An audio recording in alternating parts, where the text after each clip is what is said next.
Bohr model के बारे में। और अपन ने क्या देखा था कि बोर मॉडल जो है हाइड्रोजन और हाइड्रोजन लाइक आयंस के लिए एप्लीकेबल होता है। ठीक है, उसके लिए बोर ने 3 पोस्टुलेट्स बनाए थे। ठीक है, पहला पोस्टुलेट्स अपन ने क्या देखा था कि बोर ने बोला कि कोई भी जो इलेक्ट्रॉन है वो आपका न्यूक्लियस के अराउंड फिक्स्ड एनर्जी लेवल के सर्कुलर ऑर्बिट्स के अंदर रिवॉल्व करता है, और जिसका नाम उन्होंने दिया KLMN ऐसे करके। ठीक है, और दूसरी बात उन्होंने ये बोली कि जब वो इन सर्कुलर ऑर्बिट्स के अंदर इलेक्ट्रॉन रिवॉल्व करेगा तो उस पर इलेक्ट्रिक फोर्स लगेगा। किन किन के बीच?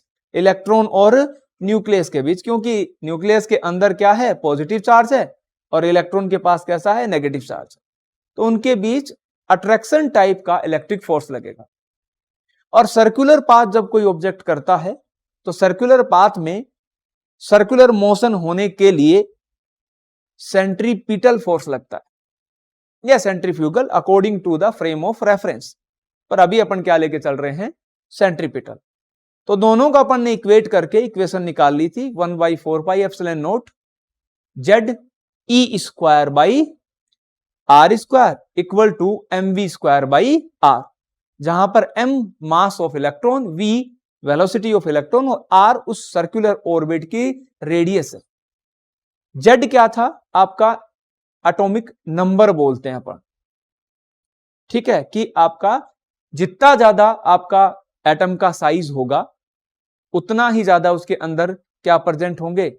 आपके प्रोटॉन प्रेजेंट होंगे। ठीक है, तो Z इंटू ई लिख देंगे अपन। जैसे 2 किसी भी आपका 2 नंबर पे कौन आता है? हीलियम आता है। तो हीलियम के लिए Z इक्वल टू कितना हो गया? 2 हो गया।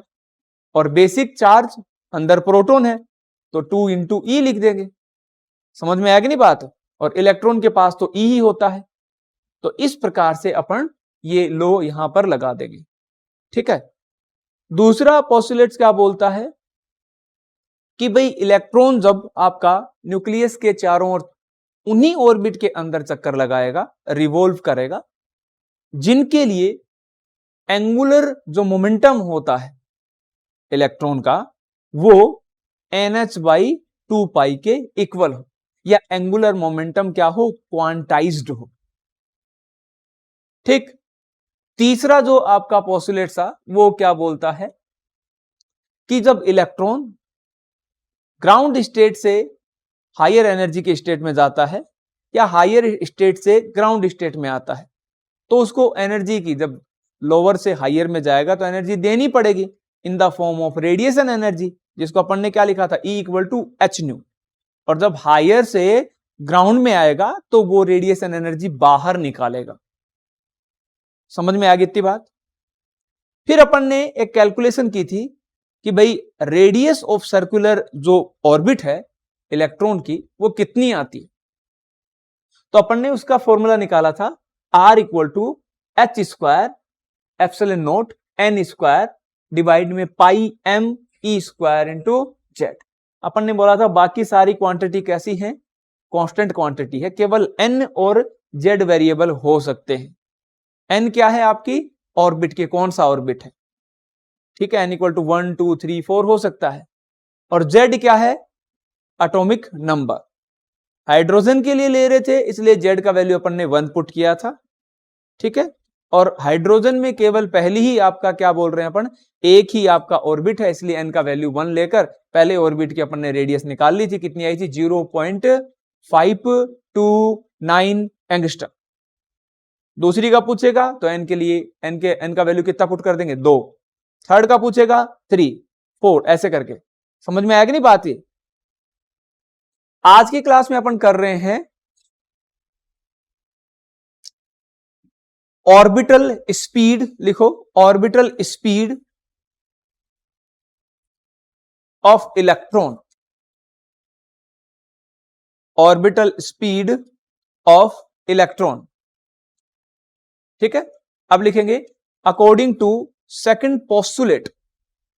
इसके नीचे लिखो according to second postulate of Bohr model. देखो सेकंड पोस्टुलेट क्या था बेटा? L equal to NH by 2 pi था। L क्या था? एंगुलर मोमेंटम, जिसका वैल्यू क्या होता है? mvr equal to NH by 2 pi. यहां से v लिखे तो कैसे लिख सकते हैं? v equal to NH by 2 pi. ये नीचे चले जाएंगे दोनों, m और यहां आ गया r। ठीक है कि नहीं? अरे हाँ कि ना? अब r का वैल्यू ये है अपने पास, ये r का वैल्यू अपन यहां पर पुट कर देंगे। ठीक है, अपन लिख रहे हैं यहां पर कि r का वैल्यू जो है बेटा वो कितना लिखा हुआ है? n square epsilon not h square divide में क्या है? पाई m स्क्वायर। ठीक है, पाई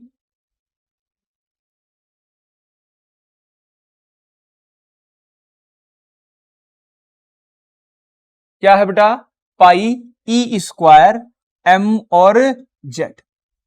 ठीक है, इस वैल्यू को अपन यहां पुट कर देते हैं, तो v इक्वल टू क्या हो जाएगा? NH डिवाइड में 2 पाई m और r की जगह ये वैल्यू पुट कर दें, n square epsilon not h square. ये तो नीचे रहेगा, बाकी ये नीचे वाली क्वांटिटी चली जाएगी ऊपर,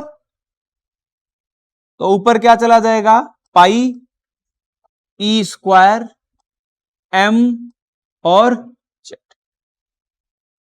ठीक है, अब जो चीज कैंसिल हो रही है वो कैंसिल कर दो। देखो पाई से चला जाएगा पाई। ठीक है, और क्या जाएगा? एक m से चला गया एक m, एक n से चला गया एक n, एक h से चला गया एक h। तो v क्या आ गया बेटा? मैं यहां पर लिखता हूं इसको, v क्या मिला अपने को? ऊपर क्या बच गया? e स्क्वायर z बच गया। नीचे क्या आ गया? 2 एप्सिलॉन नॉट h इंटू। ठीक, अपन इस वैल्यू को यहां पर लिख लेते हैं, आगे काम आएगी ये कि भाई v आ गया अपने पास e square z by 2 epsilon not h n। अब यहां पर जो कांस्टेंट क्वांटिटीज है उनका वैल्यू अपने को पता है, क्या है? E का वैल्यू क्या होता है बेटा? 1.6 10 का पावर 19 कूलम। H का वैल्यू कितना होता है? 6.62 10 का पावर -34 जूल सेकंड।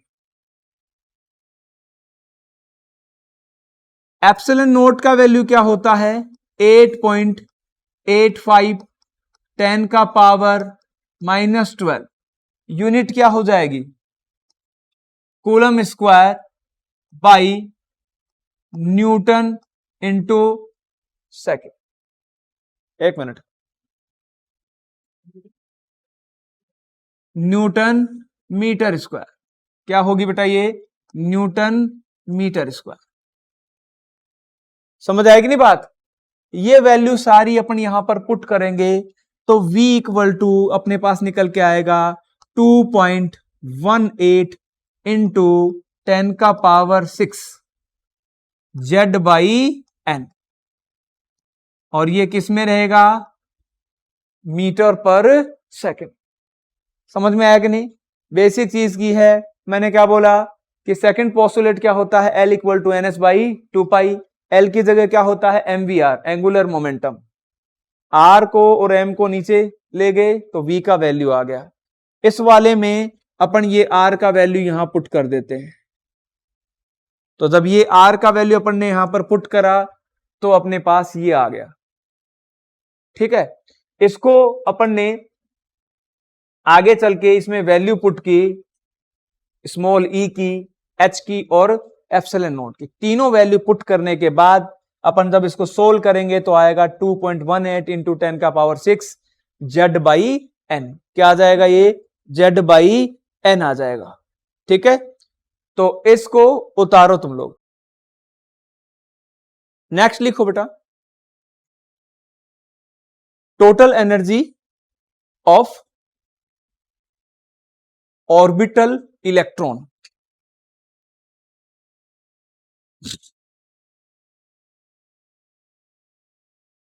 इसके अंदर लिखेंगे बेटा, total energy is the summation of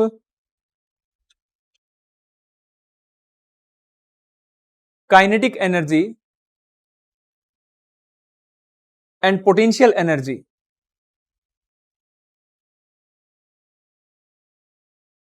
of the orbital electron. देखो मैं क्या बोल रहा हूं, टोटल एनर्जी, जिसको मैं कैपिटल ई से लिख रहा हूं बेटा, kinetic energy plus potential energy. ठीक है, इसको मैं बोल देता हूं इक्वेशन फर्स्ट। काइनेटिक एनर्जी क्या होती है? काइनेटिक एनर्जी क्या होती है किसी मूविंग ऑब्जेक्ट की? 1/2 mv स्क्वायर, 1/2 mv स्क्वायर। ठीक है, फर्स्ट पोस्टुलेट अपन ने पढ़ा था, क्या था? 1/4 pi epsilon naught. According to first postulate 1/4 pi epsilon naught Z E square by R square equal to M V square by R. यहां से देखो अपन किसका वैल्यू निकाल लेते हैं? वी स्क्वायर का। किसका वैल्यू निकाल लेते हैं? वी स्क्वायर का। तो देखो एक तो आर से आर कैंसिल कर दो। ठीक है, ये क्या बच गया? जेड ई स्क्वायर डिवाइड में 4 पाई एप्सिलॉन नॉट। ठीक है, एम बी आ जाएगा नीचे और R equal to V square. इस वाले में अपन v का वैल्यू भी पुट कर दें, सॉरी r का वैल्यू पुट कर दें, ऊपर लिखा हुआ है। तो r का वैल्यू भी अपने पास है। r का वैल्यू क्या है बेटा? r इक्वल टू, देखो बोर्ड पे लिखा हुआ है, n square h square epsilon not divide में कितना है? पाई m जेड ई स्क्वायर। ये वैल्यू यहां पर रख दो r की जगह, फिर अपने पास किसका वैल्यू आ जाएगा? v square. तो ये हो गया जेड ई स्क्वायर डिवाइड में 4 पाई एप्सिलॉन नॉट m। r की जगह क्या रखेंगे? n square h square epsilon not. ठीक है, डिवाइड में क्या है? पाई m जेड ई स्क्वायर। ये चला जाएगा ऊपर, तो ऊपर मैं क्या लिख दूं? पाई m जेड ई स्क्वायर। और ये किसके इक्वल हो गया? v square. समझ आई ये बात? यहां से देखो, जो चीज कैंसिल हो रही है उसको कैंसिल कर देते हैं। एक तो m से m गया, पाई से पाई चला गया, और क्या कट रहा है? ठीक है, तो अपन इसका वैल्यू लिख देते हैं। ऊपर क्या हो गया बेटा? जेड स्क्वायर ई का पावर 4, जेड स्क्वायर ई का पावर 4 हो गया ऊपर। नीचे क्या आ जाएगा? 4 epsilon not an square H square epsilon not. ठीक है, एप्सिलॉन नॉट 2 बार आया था तो उसको अपन क्या कर देते हैं? स्क्वायर कर देते हैं।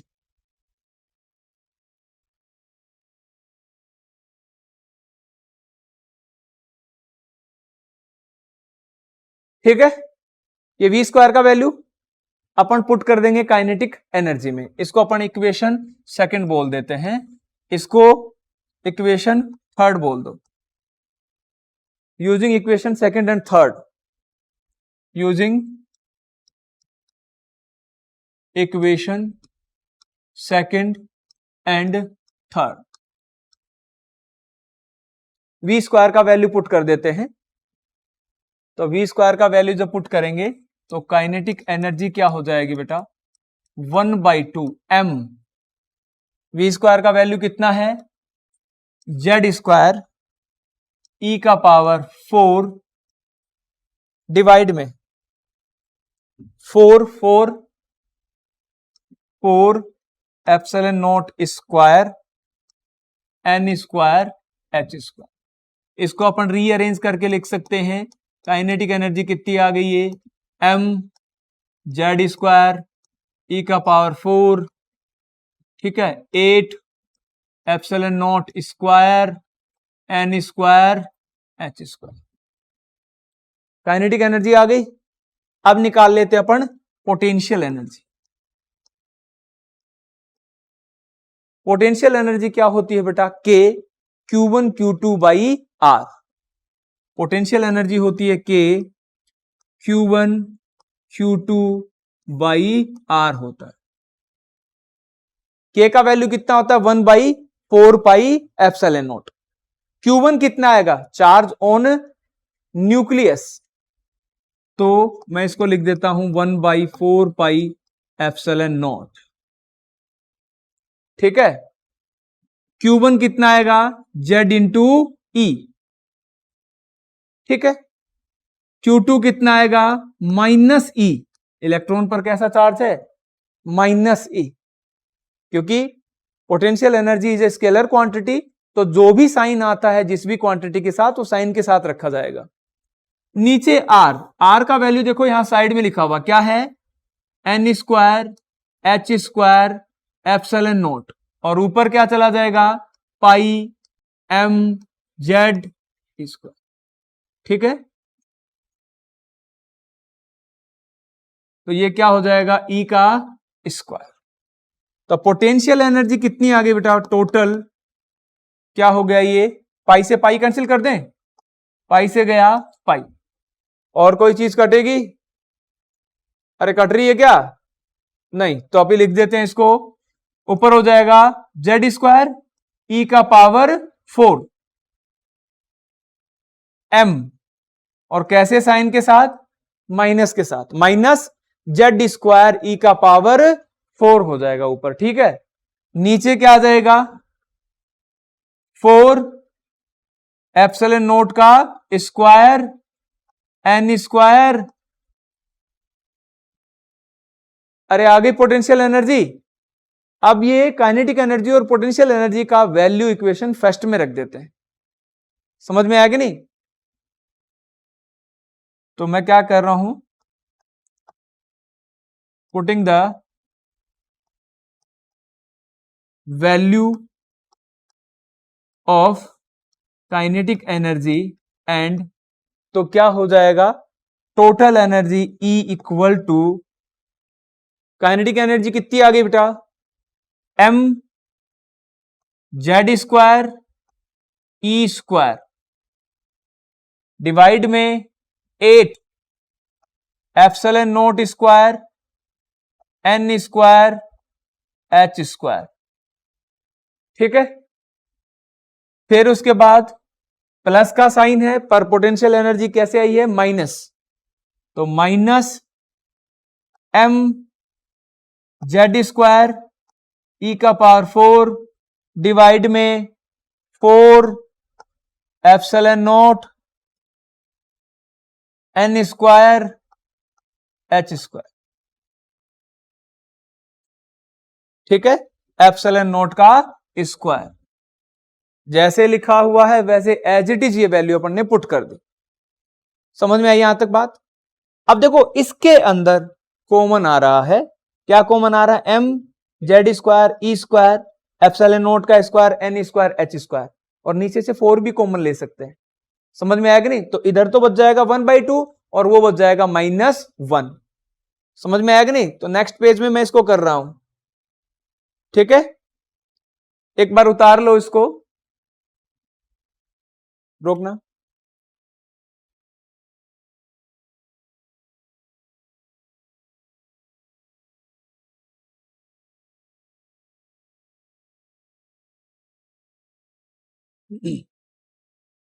देखो टोटल एनर्जी अभी अपन ने लिखा kinetic energy plus potential energy. तो वहां पर अपन ने बोला था कि कुछ टर्म्स कॉमन आ रहे हैं। एक तो क्या कॉमन आ रहा था, एम ई स्क्वायर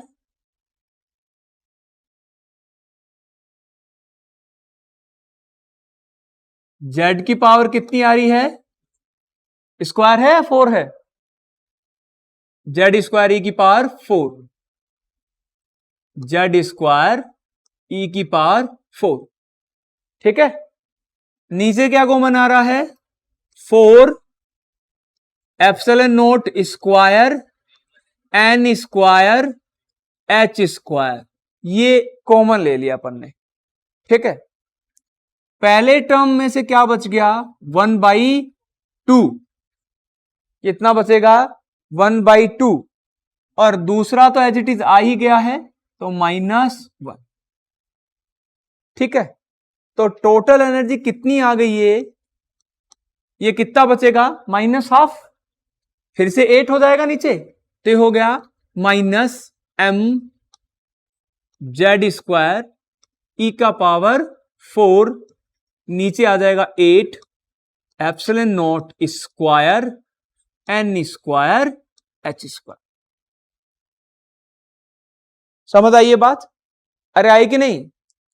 यहां पर देखो जो चीज कांस्टेंट है उनके वैल्यूज पुट कर देते हैं अपन।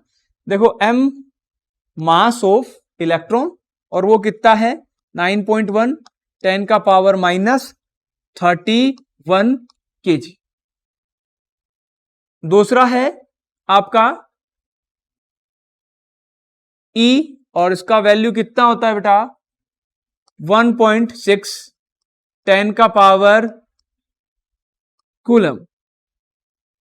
ठीक है, एप्सिलॉन नोट कितना होता है 8.85 10 का power -12 coulomb square by newton metre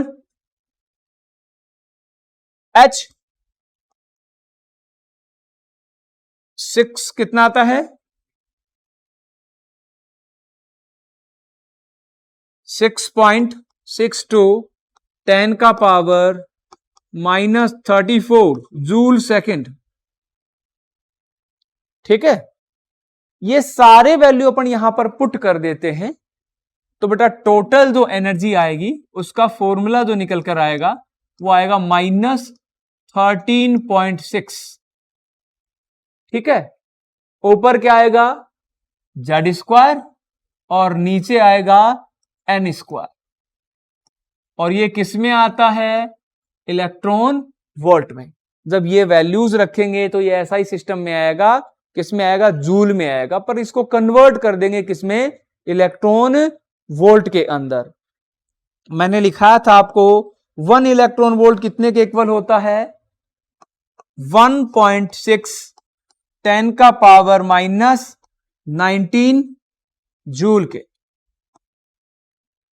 ठीक है, तो ये सारी वैल्यूज को यूज करके जब अपन इन इक्वेशन में रख देंगे तो आपका फाइनल आंसर क्या आ जाएगा E equal to -13.6 Z square by N square electron volt. समझ में आया कि नहीं बात।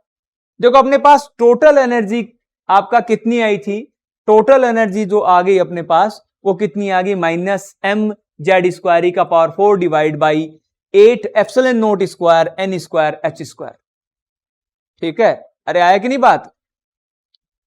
यानी टोटल एनर्जी जो है बेटा वो आपका इक्वल है किसके, काइनेटिक एनर्जी के नेगेटिव वैल्यू के। अरे काइनेटिक एनर्जी का फॉर्मूला भी तो यही आया था, m प्लस में आया था, पर वो m जेड स्क्वायर ई का power 4 8 epsilon naught square N square H square, यही तो था काइनेटिक एनर्जी का। तो यहां पर अपन लिख सकते हैं कि total energy is equal to minus kinetic energy. दूसरा total energy equal to potential energy कितनी आती है भाई, इसको मैं कैसे लिख सकता हूं 4 इंटू 2, समझ में आया कि नहीं? इसको मैं क्या लिख दूं 4 इंटू 2, तो नीचे जब आपका, इसको मैंने ऐसे लिखा एप्सिलॉन नॉट स्क्वायर 4 इंटू 2, तो ये चीज जो है बेटा ये क्या बन गई पोटेंशियल एनर्जी, और नेगेटिव वैल्यू के साथ नेगेटिव भी साथ में आ जाएगा। यदि मैं नेगेटिव भी लेना चाहूं, यदि मैं नेगेटिव भी लेना चाहूं यहां से टोटल एनर्जी नेगेटिव आपका अंदर यहां पर लिख दूं, तो क्या हो जाएगा ये, ठीक है दूसरा वाला लेते हैं। समझ आया कि नहीं? ये वैल्यू किसके इक्वल थी पोटेंशियल एनर्जी के, तो ये कितना आ जाएगा पोटेंशियल एनर्जी बाई, समझ में आया कि नहीं? तो आपको ये रिलेशन ध्यान रखना है कि आपका टोटल एनर्जी कितनी होती है negative value of kinetic energy के इक्वल, टोटल एनर्जी होती है हाफ ऑफ पोटेंशियल एनर्जी के इक्वल। समझ में आया कि नहीं बात? टोटल एनर्जी का जो फॉर्मूला अपन ये वाला ध्यान में रखेंगे, ये आगे न्यूमेरिकल में यूज होगा कि भाई E इक्वल टू आया -13.6 Z square by N square, electron volt के अंदर आया है। समझ में आया कि नहीं बात? यहां तक लिखो, फिर हाइड्रोजन जो एटम है उसकी एनर्जी लेवल बनाते हैं अपन।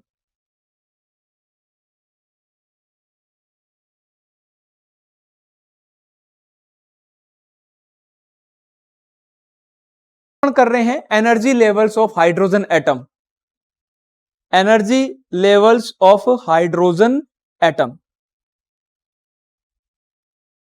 तो देखो एनर्जी क्या आई, E equal to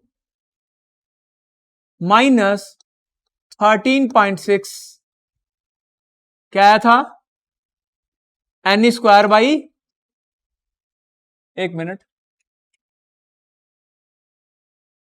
Z square by N square हो रहा है, ठीक है। इलेक्ट्रॉन वोल्ट में आया है। हाइड्रोजन एटम की जब बात करेंगे तो Z इक्वल टू कितना आ जाएगा 1, एटॉमिक नंबर कितना होता है 1, N इक्वल टू, पहले लेवल की बात करें फर्स्ट एनर्जी लेवल की, N इक्वल टू क्या पुट कर रहे हैं 1, तो आपका E1 का वैल्यू कितना आ जाएगा -13.6, ठीक है। 1 स्क्वायर 1 ही होगा, डिवाइड में भी 1 स्क्वायर 1 ही हो जाएगा। ये पहले लेवल की आ गई फर्स्ट एनर्जी लेवल। सेकंड में रखें Z इक्वल टू तो 1 ही, और N इक्वल टू कितना रखेंगे बेटा 2 रख देंगे, तो E2 इक्वल टू कितना आ जाएगा -13.6, ठीक है। Z स्क्वायर 1 का स्क्वायर 1 ही होगा, डिवाइड में N का स्क्वायर हो जाएगा 4। इसको सोल्व करेंगे तो ये कितना आएगा -3.4 इलेक्ट्रॉन वोल्ट, ठीक है। तीसरे के लिए Z इक्वल टू 1 ही है और N का वैल्यू कितना हो गया 3, तो E3 कितना आ जाएगा बेटा -13.6 डिवाइड बाई 9, 9 से जब इसको डिवाइड करेंगे तो कितना आएगा -1.5, ठीक है। किस में आएगा ये इलेक्ट्रॉन वोल्ट में। समझ आएगी नहीं बात? ऐसे ही अगली क्लास लें E4, तो E4 में नीचे किसका स्क्वायर आएगा 4 का स्क्वायर 16 हो गया, तो -13.6 डिवाइड बाई 16 कितना आएगा ये -0.845 के अराउंड, ठीक है। इसको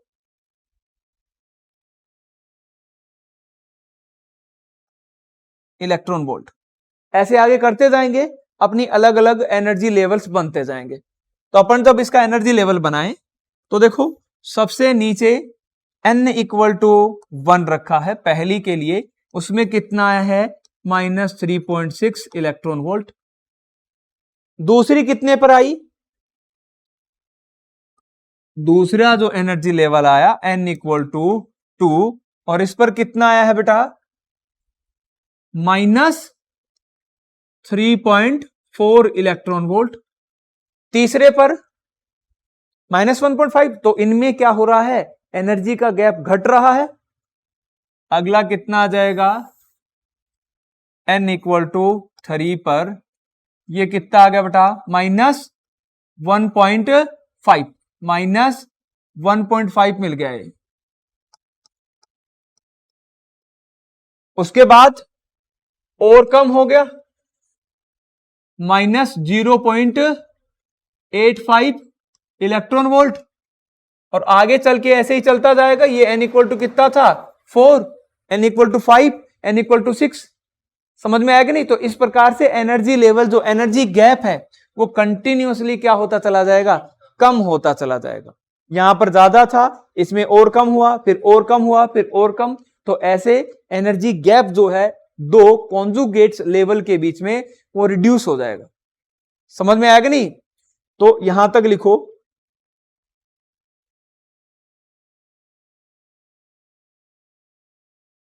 कर दो चालू। नेक्स्ट लिखो, frequency, time period and angular speed of orbital electron.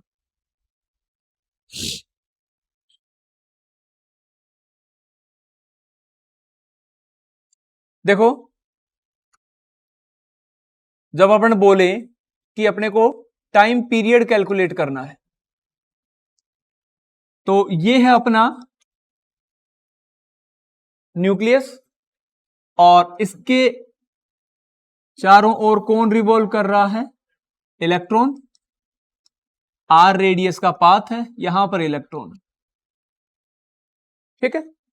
तो टाइम पीरियड क्या होता है कि एक पूरा चक्कर कंप्लीट करने में कितना टाइम लगा, वो टाइम पीरियड होता है। तो टाइम इक्वल टू क्या होगा? डिस्टेंस बाई स्पीड या वेलोसिटी। डिस्टेंस कितनी है? एक पूरे चक्कर को कंप्लीट करने में, सर्कुलर पाथ को कंप्लीट करने में कितनी डिस्टेंस कवर करेगा वो? सरकमफ्रेंस के इक्वल कितनी हो जाएगी? 2πr डिवाइड में। समझ आया कि नहीं बात? अरे हाँ कि ना? अब देखो, आर का फॉर्मूला क्या आया था अपने पास? आर का फॉर्मूला, रेडियस क्या आई थी? n square h square epsilon not by pi m z E square. ये आ रहा था। v क्या आया था? z ई स्क्वायर डिवाइड में 2 एप्सिलॉन नॉट h। ये दोनों वैल्यू अपन इस वाले में इक्वेशन बोल दो या टाइम पीरियड के फॉर्मूले में रख देते हैं, तो क्या आ जाएगा? 2π। क्या आ जाएगा बेटा?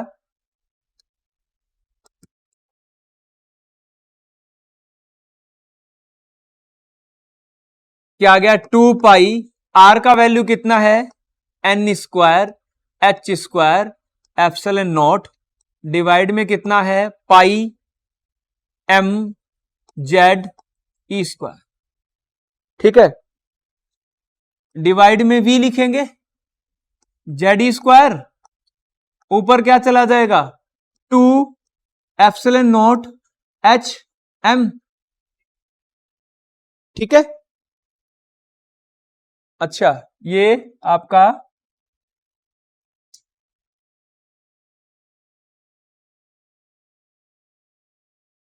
या n था। ठीक है? यहां भी n हो जाएगा।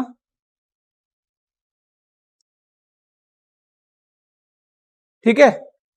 अब जो चीज कैंसिल हो रही है उसको कैंसिल कर देते हैं और जो बच जाएगा वो टाइम पीरियड का फॉर्मूला आ जाएगा। तो क्या कैंसिल होगा, इसमें से कुछ कैंसिल हो रहा है, पाई से जाएगा पाई और एज इट इज रहेगा। टी इक्वल टू क्या आ गया, 2n कितना हो गया, क्यूब हो गया, h क्यूब हो गया, एप्सिलॉन नॉट, ठीक है, और उसका क्या हो गया, स्क्वायर हो गया। यहां पर ये 2 था, z था, ये z यहां पर रहेगा, अरे ये z था ना,